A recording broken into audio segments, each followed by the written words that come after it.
Dear listeners, we would love to get to know you better. Please write in the comments which country and city you are watching us from.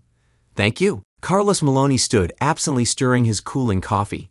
His surgical schedule lay forgotten beside him, his attention fixed on the empty driveway visible through the window. 8:47 p.m. Sylvia was late. Again, his phone buzzed against the counter, displaying Nina Atkins' name. The hospital's development director had become more than just a colleague over the years. She'd become the friend he could confide in when things at home started feeling off. Carlos, are you still coming to review the donor presentations tomorrow morning? Nina's voice carried its usual efficient warmth. Of course, he replied, his eyes still fixed on the driveway. Though I might need an extra coffee. These late nights are becoming a habit. There was a pause on the other end.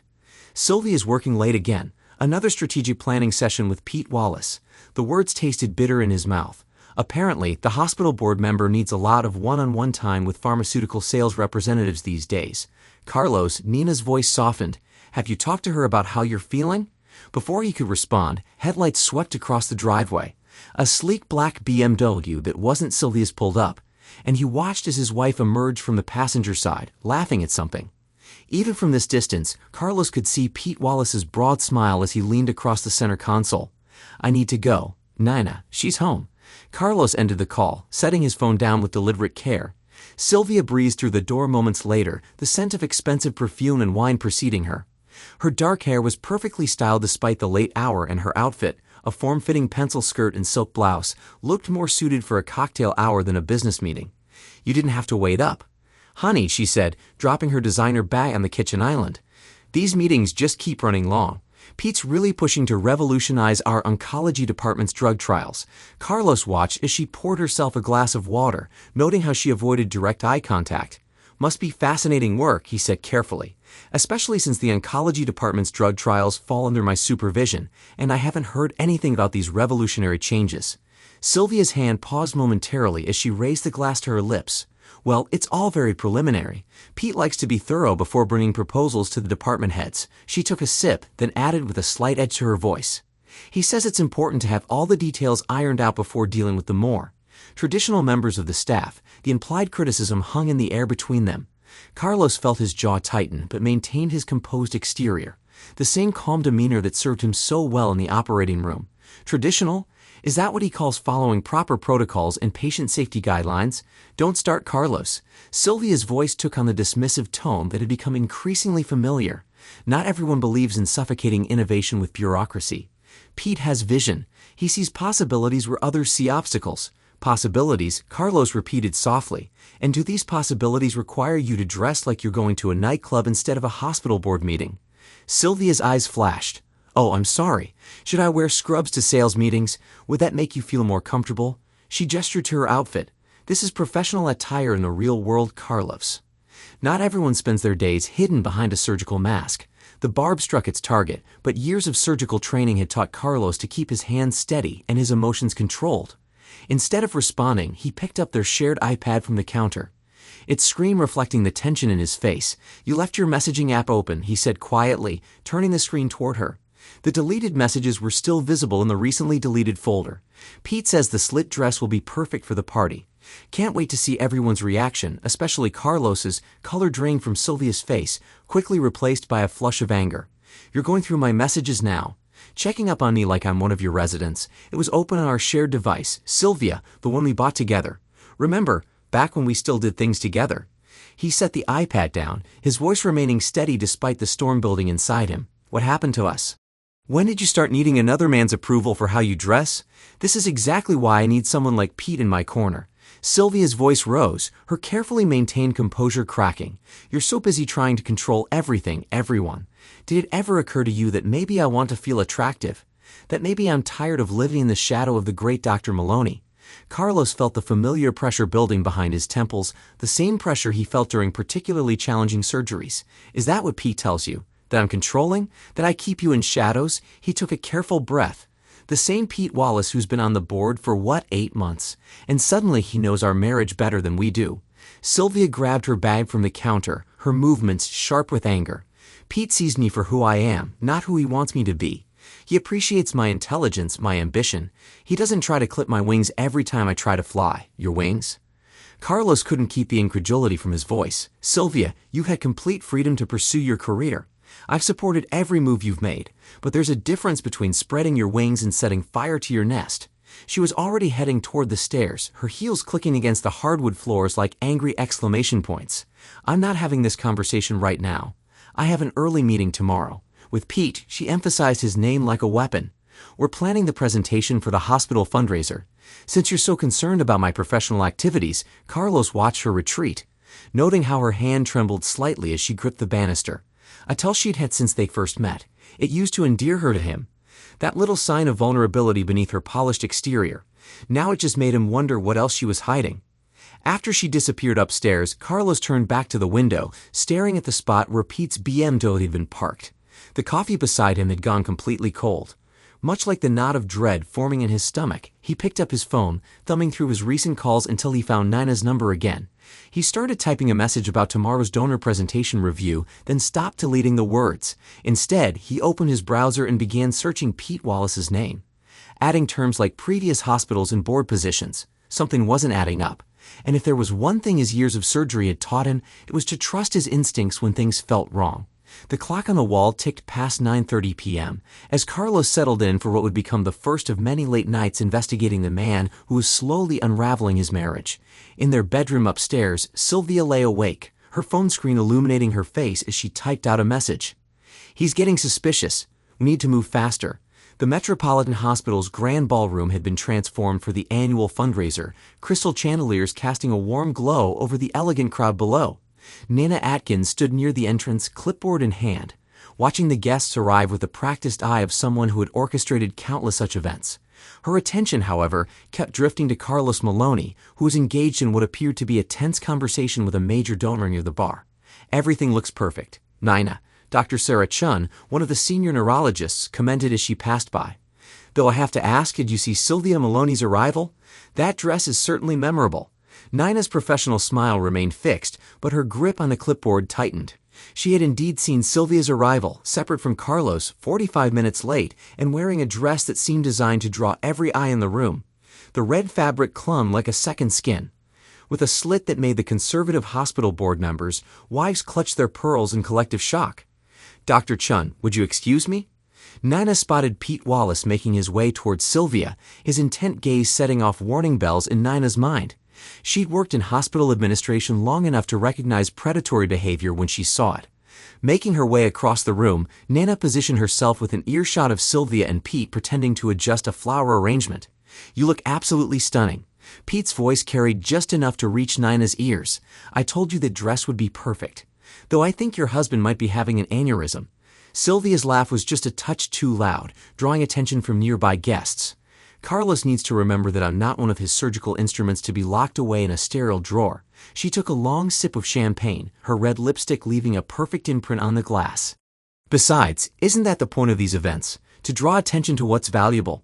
Nina felt her stomach turn at the double meaning in Sylvia's words. She'd known Carlos for years, watched him build his department with dedication and integrity. Seeing his wife deliberately undermining him at an event he'd spent months planning made Nina's protective instincts flare. The murmur of conversation in the room suddenly dipped, and Nina turned to see Carlos approaching his wife. His surgical precision was evident in every controlled step, his face maintaining the calm expression he wore in the operating room during critical moments. "Sylvia," his voice was low but carried in the sudden quiet. "Could we speak privately for a moment?" "Actually, Carlos," Pete interjected smoothly. "Sylvia was just about to help me speak with the Hendersons about their potential donation to the new oncology wing. You understand, of course. Business first." Nana watched Carlos' jaw tighten imperceptibly. "I wasn't aware that pharmaceutical sales representatives were involved in hospital fundraising decisions. Mr. Wallace, Pete's been instrumental in securing new partnerships." Sylvia cut in, her voice carrying a challenge. "Something you'd know if you ever bothered to attend our strategic planning sessions instead of hiding in your oar." The surrounding conversations had dropped to whispers, guests poorly disguising their interest in the unfolding drama. Carlos took a step closer to his wife, his voice dropping even lower. "That dress isn't appropriate for a hospital function." "Sylvia, you know that."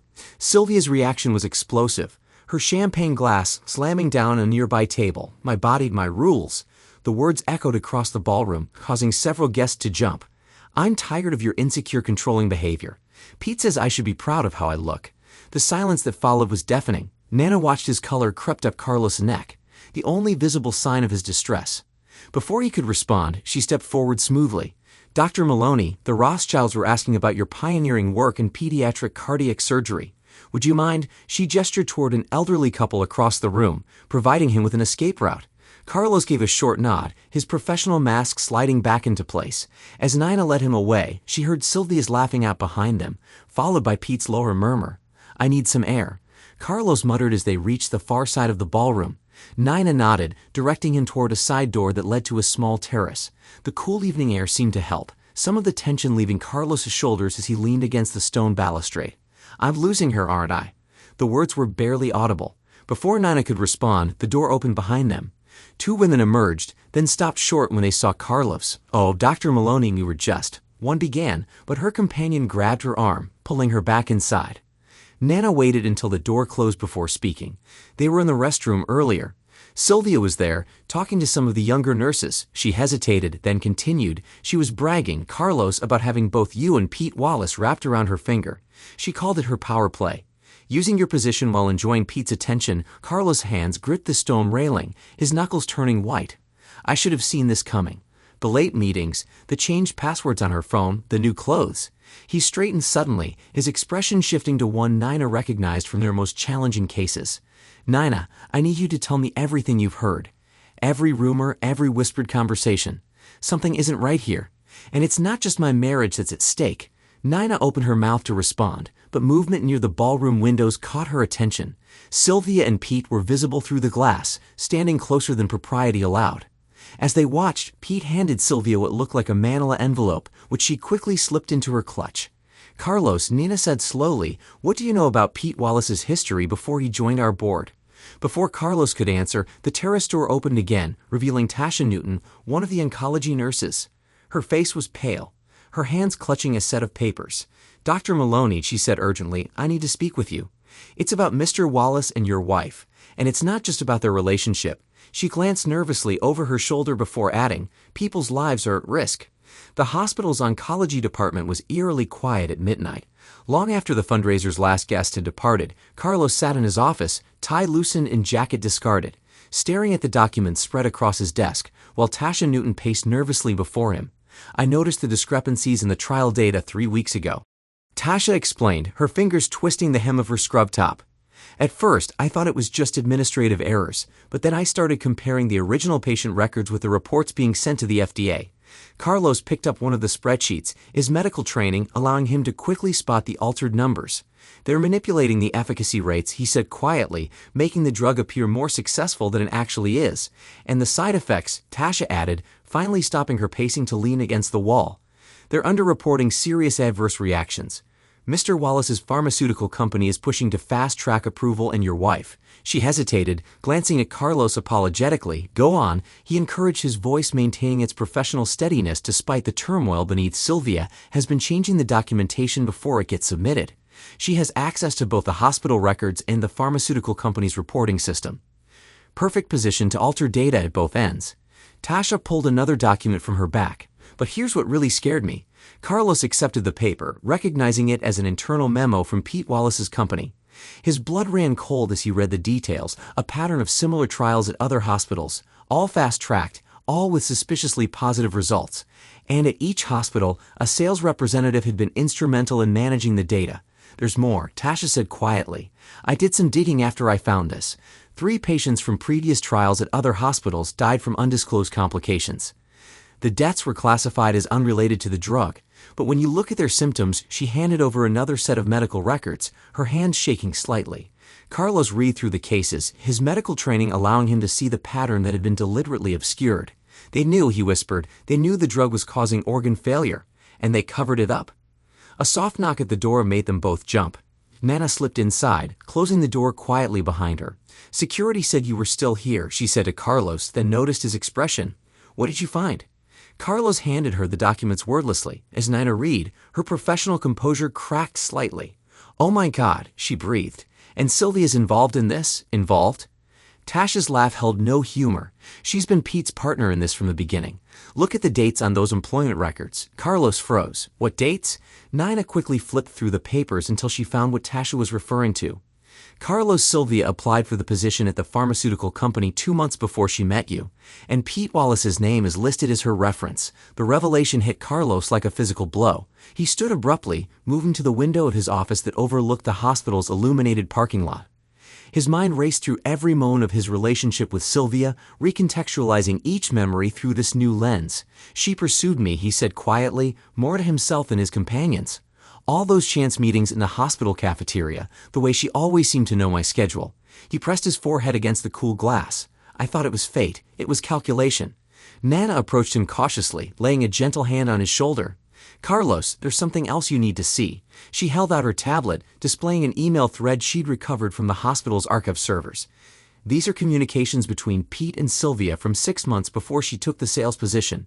They were planning this long before you became chief surgeon. Tasha cleared her throat nervously. That's not all. Dr. Maloney, I found evidence that Mr. Wallace has done this before. He picks hospitals with prominent surgeons, places his people in key positions, and she trailed off as Carlos raised his hand. A text message had just appeared on his phone. Sylvia, working late again. Don't wait up. Pete and I need to finalize some reports. Carlos stared at the message, his surgical calm finally cracking. His hand tightened around the phone until his knuckles turned white. They're probably altering more data right now, he said, his voice tight with controlled anger. Every minute we wait puts more patients at risk. We need to be strategic about this, Nana cautioned, her administrative experience coming to the fore. If we move too quickly, they might destroy evidence. We need to document everything, build an airtight case. Nina's right. Tasha agreed, gathering the scattered papers into organized piles.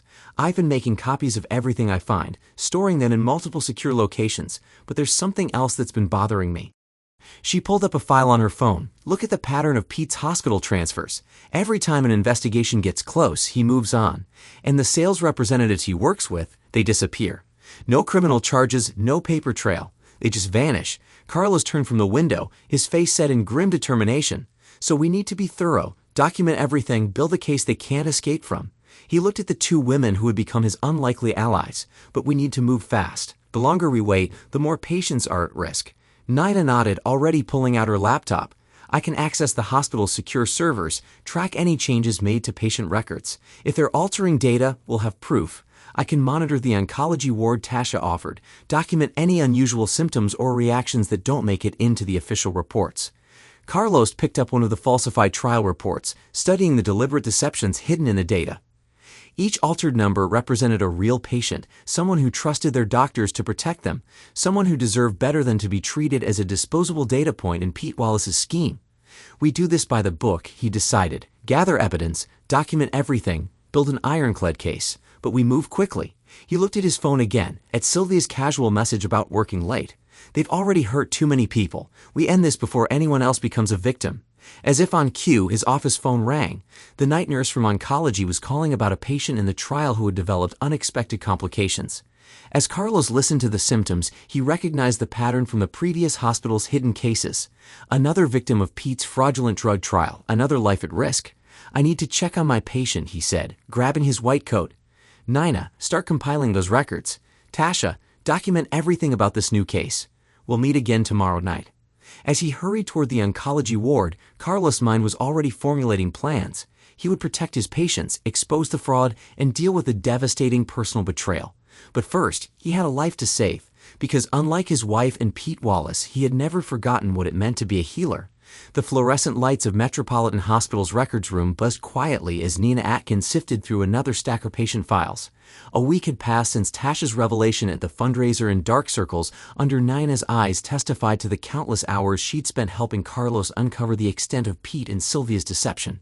Found another one, she murmured, sliding a file across the desk to Carlos. Patient showed severe liver complications during the trial, but the reported data only mentions mild elevation in enzyme levels.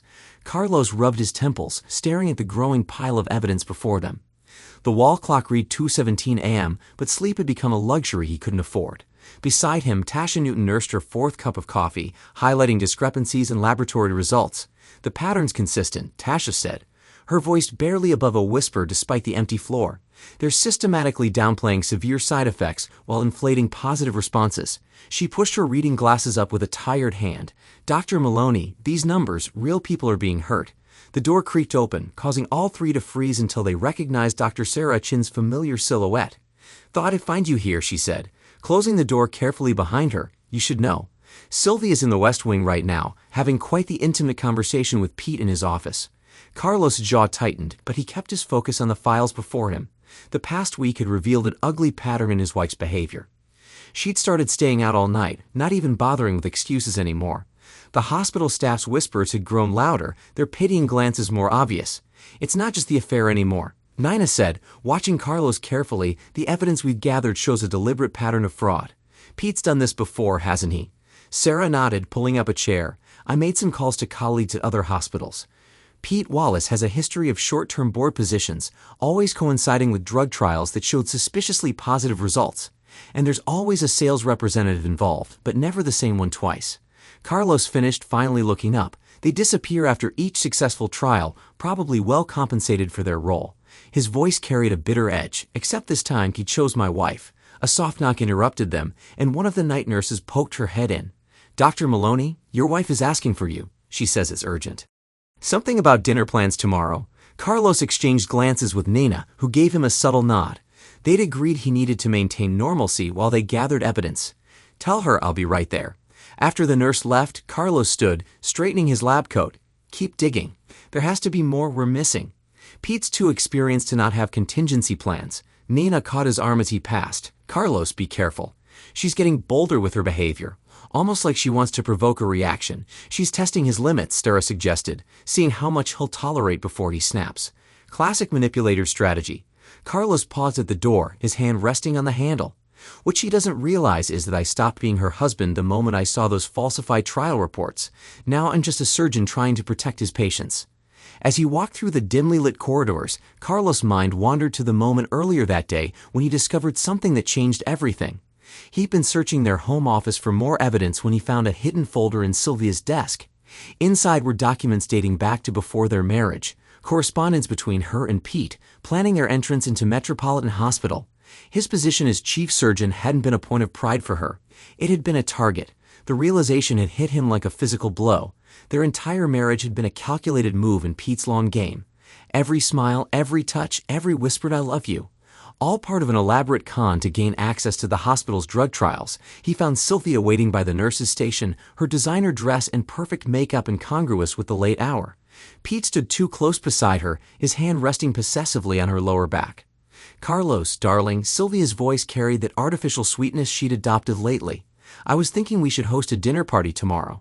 Pete has some exciting news about the trial results he wants to share with the board members." Carlos maintained his comic exterior, years of surgical training serving him well. "Of course, whatever you think is best." He watched as she exchanged a triumphant glance with Pete, mistaking his compliance for submission. "Perfect." She clapped her hands like an excited child. "I'll handle everything. You just need to be there. Assuming you're not too busy hiding in your operating room, I'll be there." Carlos assured her, noting how Pete's hand tightened slightly on her waist. "Now if you'll excuse me, I have patients to check on." As he walked away, he heard Pete's low chuckle and Sylvia's answering giggle. They thought they had him figured out, the dedicated surgeon too absorbed in his work to notice his wife's indiscretions. Too professional to make a scene about her increasingly public displays of affection with another man. They had no idea that while they planned their dinner party, Carlos was methodically documenting every falsified report, every altered lab result, every hidden patient complication. Their arrogance would be their downfall. Back in the records room, Nina looked up as Carlos returned. "How did it go?" "They're planning a dinner party for tomorrow night," he said, settling back into his chair. "Pete wants to present the trial results to the board members. They're accelerating their timeline." Tashi observed, alarmed. "If they submit those falsified results, they won't," Carlos said firmly, pulling a new stack of files closer. "Because we're going to work through the night, we need every piece of evidence ready before that dinner party." As the night deepened into early morning, the four of them continued their meticulous investigation. Outside Pete's office, Sylvia was already making calls, arranging the dinner party that she thought would cement her triumph.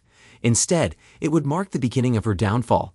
But what none of them knew yet was that the documents in Carlos' home office held an even darker secret, one that would shake the foundations of everything he thought he knew about his marriage. Carlos gasped as he stared at the manila envelope before him. Inside was every piece of evidence they gathered: patient records showing falsified data, emails proving Pete's pattern of fraud at other hospitals, and most damning of all, the documents from his home office revealing Sylvia's premeditated deception.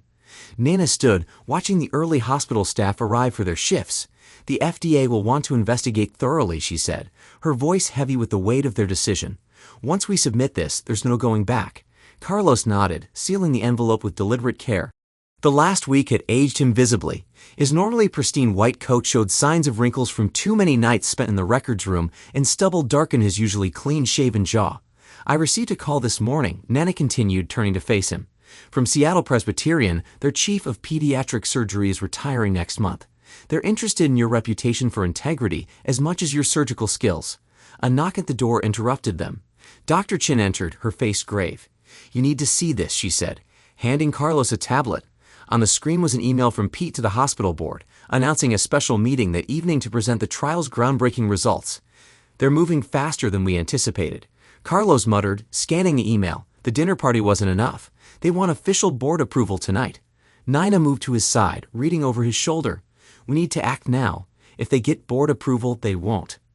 Carlos said firmly, standing up. He picked up his phone, dialing a number he'd memorized days ago. "This is Dr. Carlos Maloney. I need to speak with Special Agent Torres in the FDA's Criminal Investigation Unit. It's regarding fraudulent drug trial data at Metropolitan Hospital." As he made the call, Nina and Sarah exchanged worried glances. They knew this would set off a chain of events that couldn't be stopped. 20 minutes later, Carlos set down his phone. "It's done. The FDA will receive our evidence package by courier within the hour. They're already preparing to launch an official investigation. What about you?" Nina asked softly. Once this breaks, Carlos walked to his office safe, entering the combination with steady hands. Inside was a single envelope containing airline tickets to Seattle, a new apartment lease, and resignation letters, all arranged over the past 3 days. "I won't be here to watch the fallout," he said, removing the envelope. "I have a flight to Seattle tonight. The position at Presbyterian starts next week." He paused, looking at Nina. "I understand if you want to distance yourself from all this." Nina straightened her administrative professionalism, giving way to fierce loyalty. "I already submitted my resignation to the board this morning. Seattle Presbyterian happens to need a new development director." A ghost of a smile touched Carla's lips, the first in days. But before he could respond, his phone buzzed with a text from Sylvia.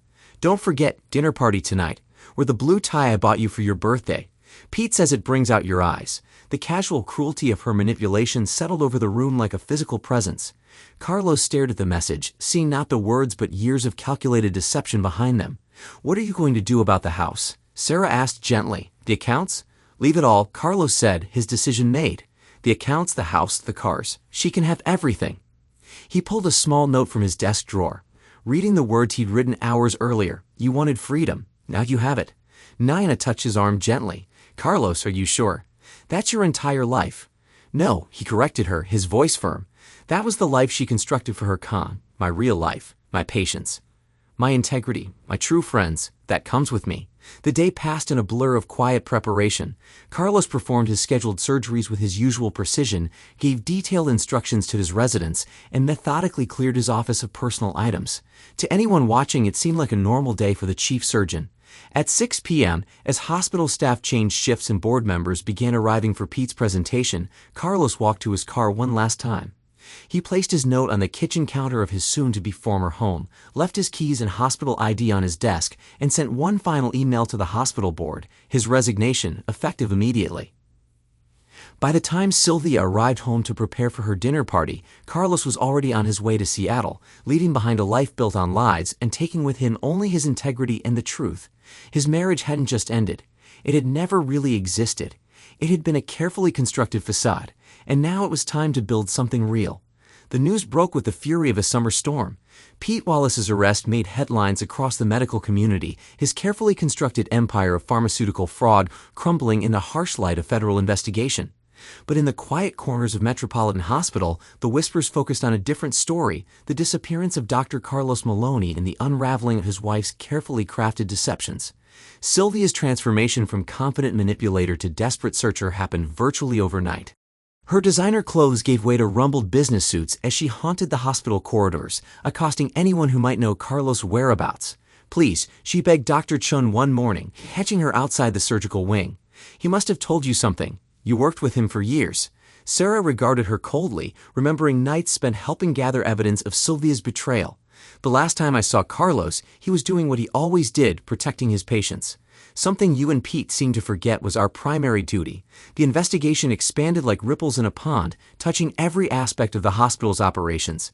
FBI agents combed through records, interviewed staff, and slowly pieced together the extent of Pete and Sylvia's fraud.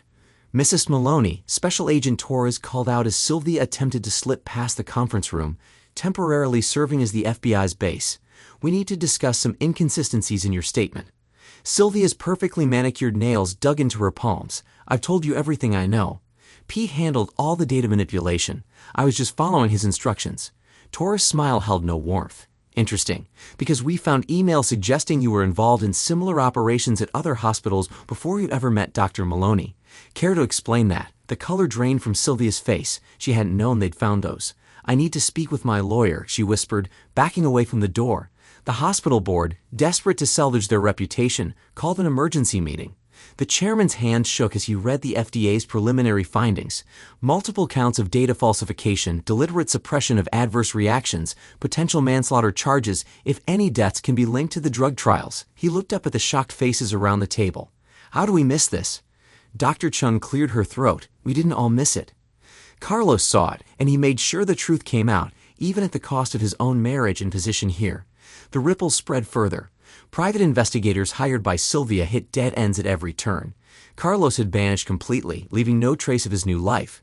Even his closest colleagues maintained a wall of silence, protecting his choice to disappear. Sylvia's desperation grew with each passing day. She hired more investigators, pleaded with mutual friends, and even tried to use the media to send messages to Carlos. But the man who had once been her husband maintained his silence, his absence speaking volumes about the depth of her betrayal. Late one night, weeks after Carlos' disappearance, Nana's replacement found Sylvia sitting in Carla's old office, staring at the empty walls. He really loved you, you know. The new development director said quietly. Everyone could see it. Sylvia's laugh held no humor. Love? He didn't even know me. No one here did. She stood, smoothing her wrinkled skirt. Really orchestrated this whole thing, found out everything about him before we ever accidentally met, planned every detail of our courtship. Love had nothing to do with it. Then why are you here?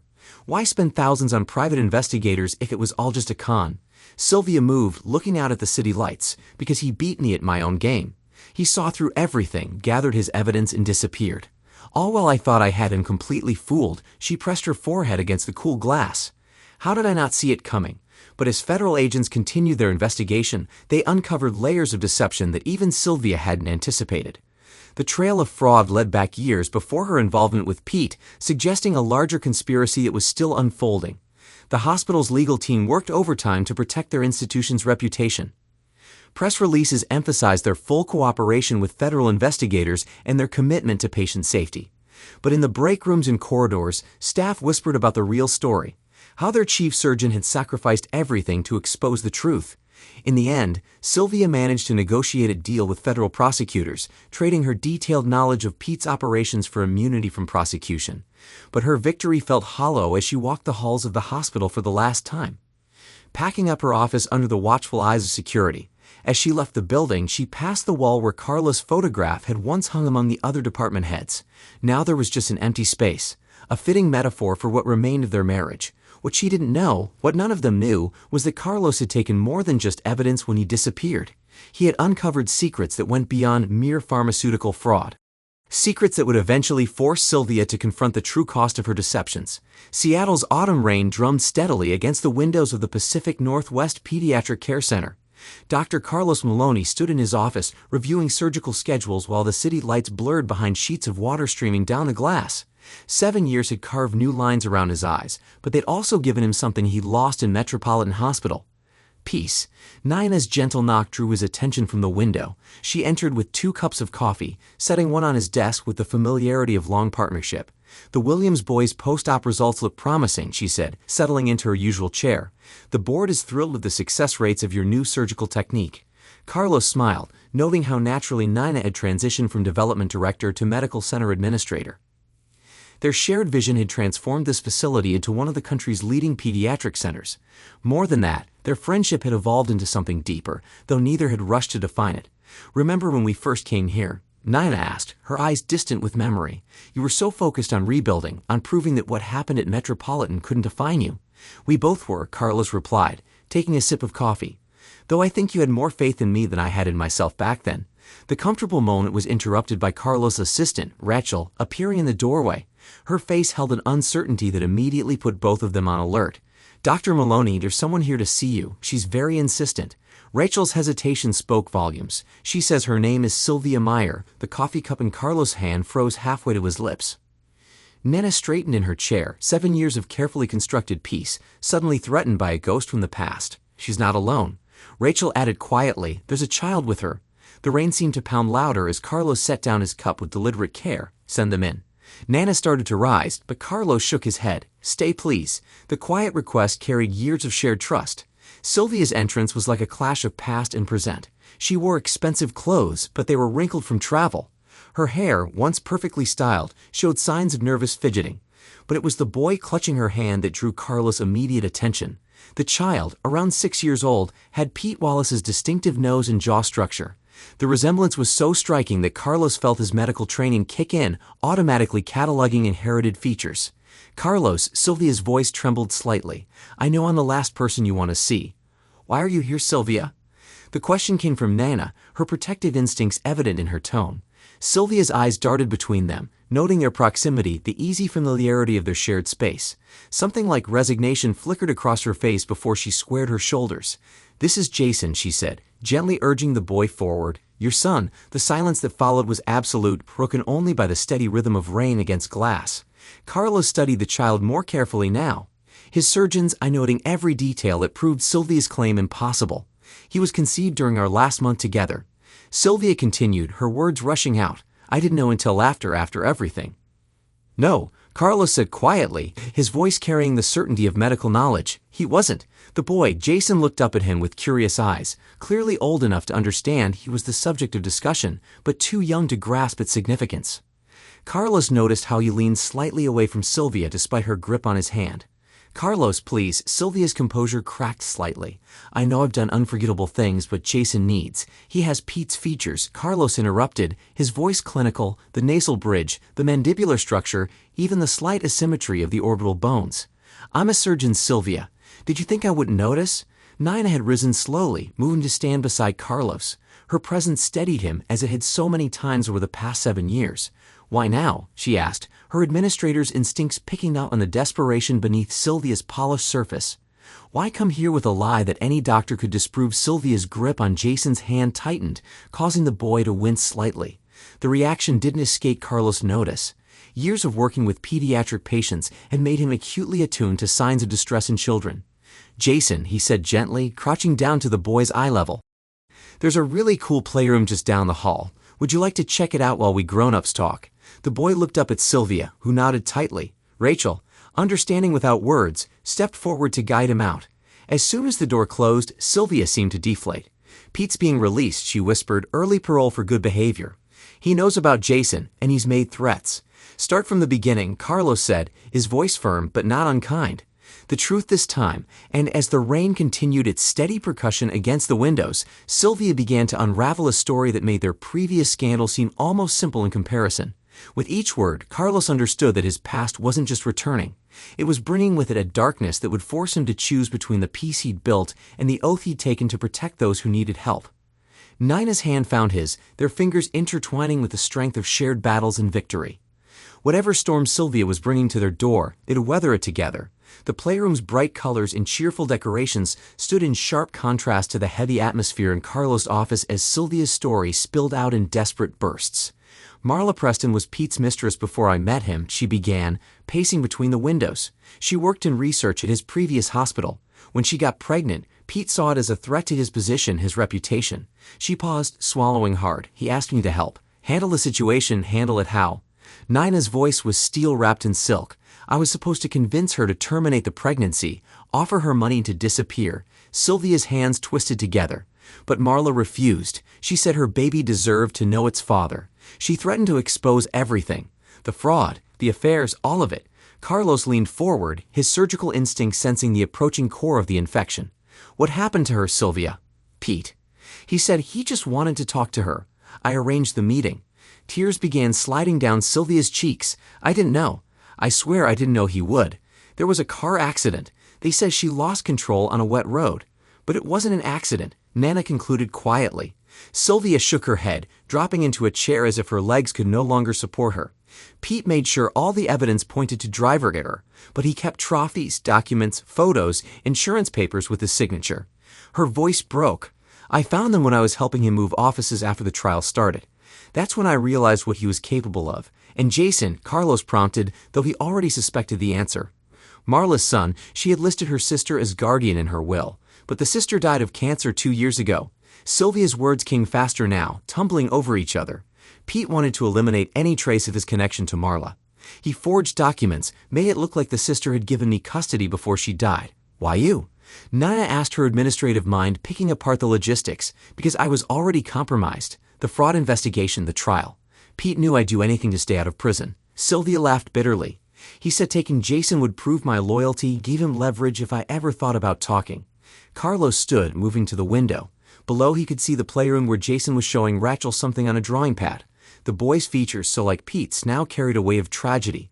"And now Pete's being released," he said, his reflection grim in the rain-streaked glass. "He's already made contact through his lawyers," Sylvia confirmed. "He wants Jason, says he'll expose my role in Marla's death if I don't cooperate. He's even hinted that accidents can run in families." Nana's sharp intake of breath matched Carla's own tension. 7 years of peace suddenly seemed like a distant dream. "That's why you came here," Nana realized. "Not just to hide behind Carlos, but because you knew he'd help protect Jason once he knew the truth." "You always could see right through me," Sylvia acknowledged, glancing at Nina with something like respect. "Yes, Carlos' reputation for integrity, his position here, his relationship with you," she gestured between them. "Pete can't touch him now. And this center has resources, connections that you want to use to protect yourself." Carlos finished, turning back to face her to protect Jason. Sylvia corrected, but her eyes slid away from his steady gaze. "People destroy him, Carlos, either by claiming him or removing him. You know what he's capable of now." Carlos shared a long look with Nina, years of unspoken communication passing between them. She gave him a slight nod, understanding as always. "We'll need everything," he said finally. "Every document, every piece of evidence about Marla's death, and you'll have to testify." "Pete will kill me," Sylvia whispered. "No," Nana said firmly, already reaching for her phone. "He won't, because we're going to do this right this time. Full protection, federal marshals, everything by the book." "Why would you help me?" Sylvia asked, looking between them. "After everything I did."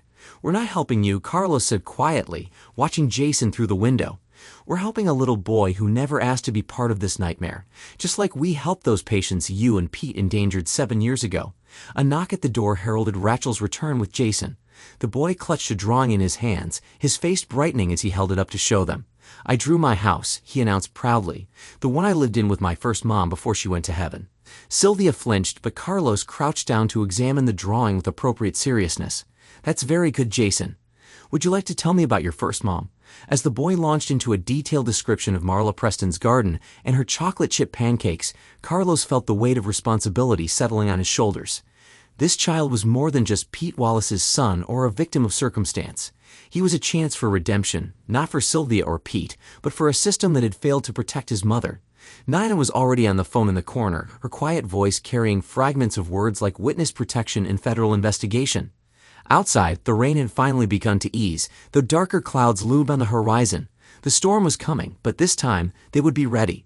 The federal courthouse stood imposing against the gray Seattle sky, its stone facade a silent witness to the stream of dark SUVs and police vehicles converging on its steps.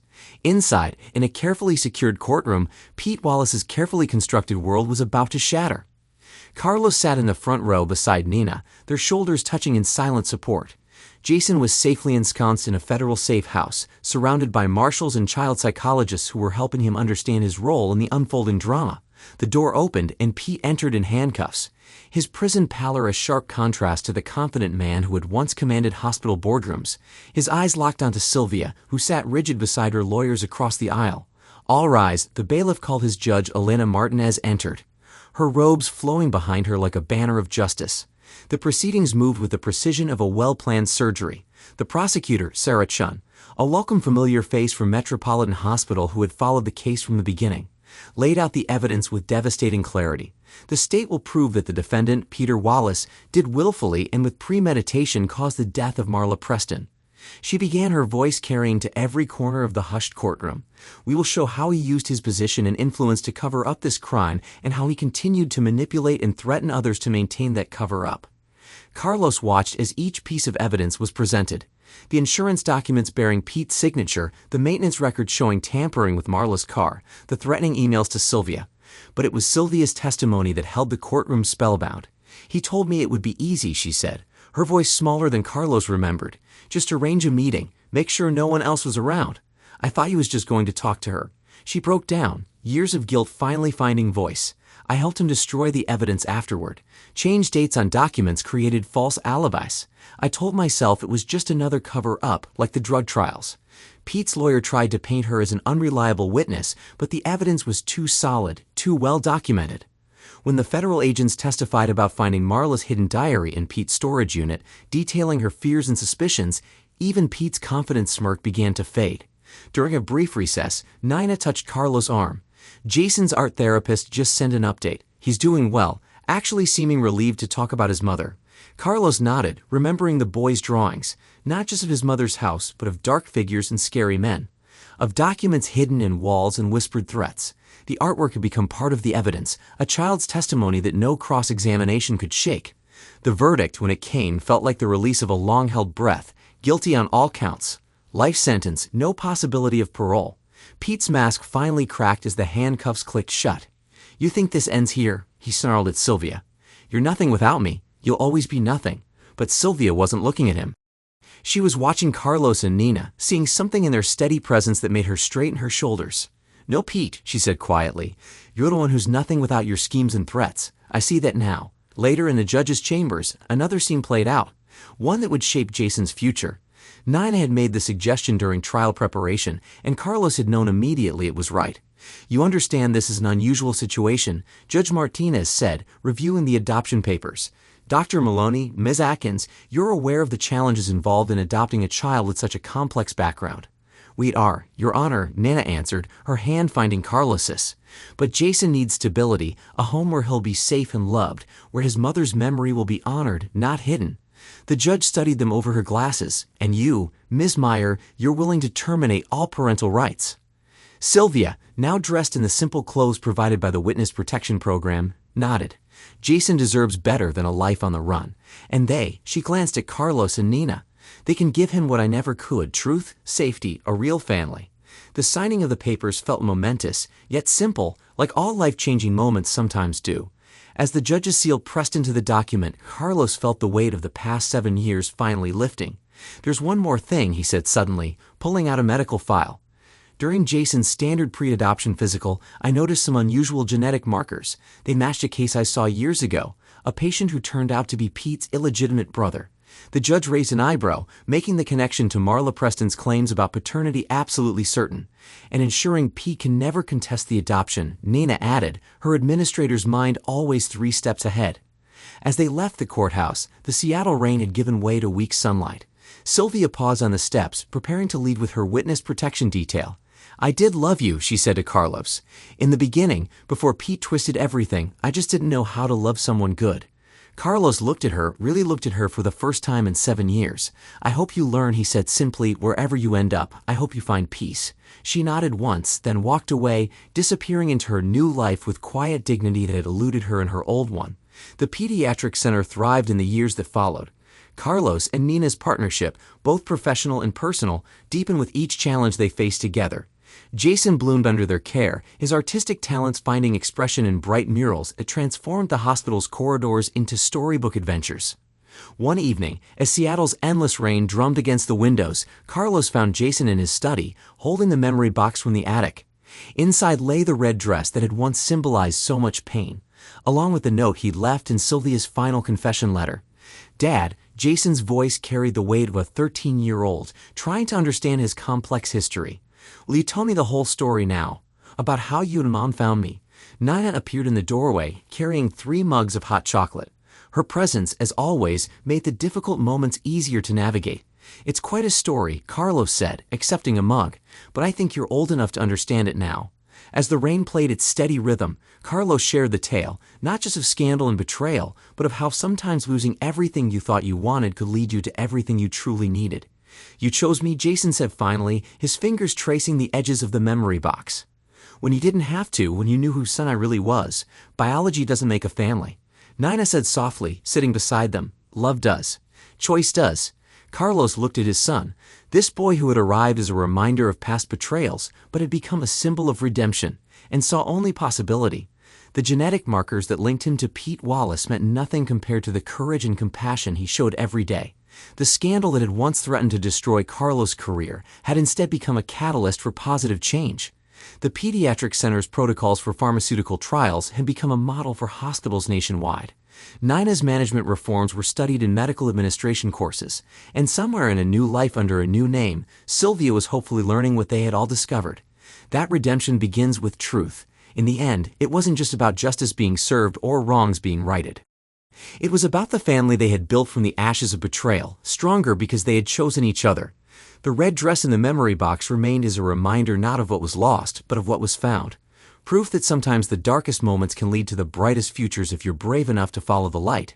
Epilogue. 15 years later, the Metropolitan Hospital's auditorium buzzed with anticipation as medical professionals from across the country gathered for the National Conference on Medical Ethics and Patient Safety. Dr. Sarah Chin, now the hospital's chief of medicine, stood at the podium, introducing their keynote speaker. "It gives me great pleasure to welcome back Dr. Carlos Maloney, whose groundbreaking work in pediatric surgical procedures is matched only by his contributions to medical ethics and trial protocol reform." The Wallace-Meyer incident, as many of you know, led to the establishment of the Medical Trial Integrity Act, which has protected countless patients over the past 15 years.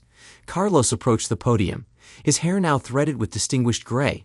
Nina's supportive presence in the front row grounding him as always. Their matching wedding rings caught the light, a relatively recent addition from 2 years ago after Jason had practically orchestrated the proposal himself.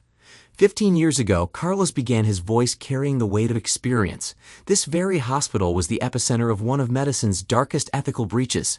Today, I want to talk about the changes that emerged from that darkness and the lives saved by those reforms. In the audience, familiar faces brought back memories. Dr. Tasha Newton, now heading Metropolitan's oncology department, sat beside her research team. Her whistleblower protection program had become a model for hospitals nationwide. As Carlos presented the statistical impact of the reforms, thousands of lives saved by stricter trial protocols, hundreds of fraudulent schemes prevented. His thoughts drifted to those who had precipitated these changes, albeit unintentionally. Pete Wallace's life sentence had made headlines again recently. His attempt to appeal had been denied. The evidence of Marla Preston's murder remaining insurmountable. Prison had not been kind to him. Recent photos showed a hollow-eyed man, his once charismatic features ravaged by time and consequence. His pharmaceutical empire had crumbled, its assets redistributed to victim compensation funds and medical research grants. Sylvia's path had been different. Through witness protection channels, Carlos occasionally received updates. She had rebuilt her life in Arizona under a new name, working as a high school science teacher. Her last letter, received 5 years ago, spoke of finding peace and helping students understand the importance of ethical choices. She never remarried, dedicating herself instead to volunteer work with domestic violence survivors, perhaps finding redemption and helping others escape manipulation. The Wallace-Meyer incident, Carlos continued his speech, taught us that ethical breaches in medicine don't just happen in dramatic moments. They occur in small compromises, in looked-away moments, in the quiet spaces where we choose convenience over conscience. Nina watched from her seat, pride evident in her expression. The Pacific Northwest Pediatric Care Center they'd built together had revolutionized children's health care. Their innovative management model, combining rigorous ethical oversight with compassionate care, was being implemented in hospitals across the country. In the back of the auditorium, 21-year-old Jason Maloney sat quietly, his medical textbooks open on his lap. His decision to follow his adoptive father into medicine had surprised no one, though his chosen specialty, forensic pathology, reflected his unique perspective on justice and truth. The genetic condition that had confirmed his parentage had led to another revelation years later. Through DNA databases, they had discovered other half-siblings, children Pete Wallace had fathered and abandoned across his years of hospital schemes. Jason had formed relationships with several of them, creating a support network for those dealing with their complicated patrimony. But the most important lesson, Carlos continued, wasn't about protocols or oversight. It was about community. The reforms we instituted weren't just regulatory changes, they were cultural ones. We created systems where ethical concerns could be raised without fear, where patient safety trumped profit margins, where integrity became more than just a buzzword in mission statements. In the years following the scandal, Metropolitan Hospital had undergone a complete transformation. Sarah Chin's leadership, built on the foundations of those hard-learned lessons, had turned it into a beacon of medical ethics. The annual ethics conference, now in its 10th year, drew healthcare professionals from around the world. The old guard had largely moved on.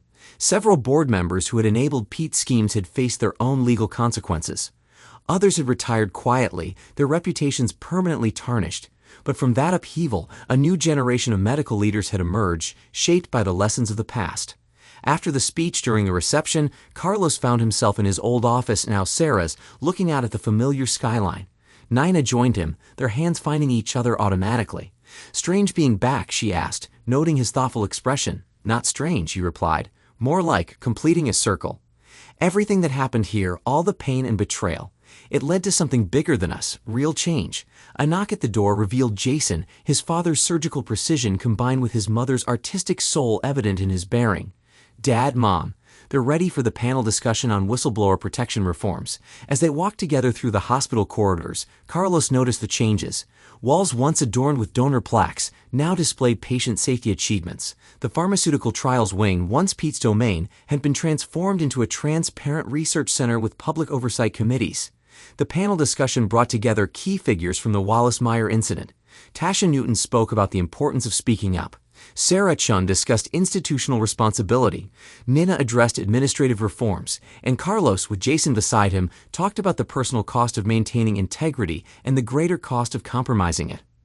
Later that evening, at a small dinner gathering in their old neighborhood, the conversation turned personal. Sarah Chun raised her glass in a toast. "To those who stood up when it would have been easier to look away," she said, "and to the changes that came from their courage." Jason, who had grown into a thoughtful young man with his father's integrity and his own hard-won wisdom, added his own toast. "To chosen family," he said, looking at Carlos and Nina, "and to the truth that sets us free." The ripples of the Wallace-Meyer incident continued to spread. Pete Wallace's case was now studied in medical ethics courses. Sylvia's role was analyzed in psychology classes examining manipulation and redemption. But the real legacy lived in the thousands of patients protected by stronger protocols and the whistleblowers empowered to speak up on the cultural shift toward ethical practice over profit. In Carlos and Nina's Seattle home, the memory box in the attic had been joined by other markers of their journey. Jason's medical school acceptance letter, news clippings about the reforms they championed, photos of their growing family. Not just Jason, but the diverse group of people who had become part of their lives through shared purpose and commitment to truth. The red dress that had once symbolized betrayal now served as a teaching tool in ethics seminars. A tangible reminder that the smallest compromises could lead to the greatest falls, but beside it lay symbols of redemption. Sylvia's work with abuse survivors, Pete's victims finding justice, and most importantly, the countless lives saved by the changes their story had sparked. As the Seattle rain drummed its familiar rhythm, Carlos stood in his study, surrounded by the evidence of a life rebuilt stronger than before. On his desk lay a letter, an invitation to chair the National Medical Ethics Board. Besides it sat a photo of him, Nina, and Jason at Jason's medical school white coat ceremony. The boy who had arrived on their doorstep as a reminder of betrayal had indeed become a symbol of redemption.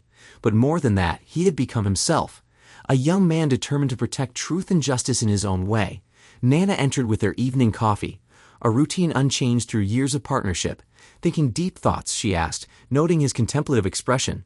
"Just reflecting," he replied, accepting the cup on how the worst moments in our lives can lead to the best changes if we're brave enough to learn from them.